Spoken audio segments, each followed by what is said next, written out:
So, ito nga pala yung gagamitin nyo. Kung gusto nyo i-convert yung impact tools nyo to barena. Ito. Ito yung ikakabit nyo. Uy, buksan mo. Ikutin nyo lang yan. Buksan mo nga. Pahigpit or paluwag. Ang kulit.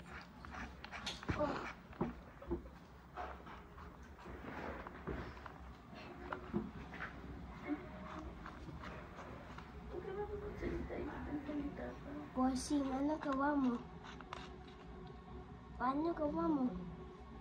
Pa. Ito yung adapter na Nag-vlog na. magko-connect sa impact tools para ma-convert into barena. Yaman na siya to. Ayan, kabit natin, testing. Mami yan, catch 100.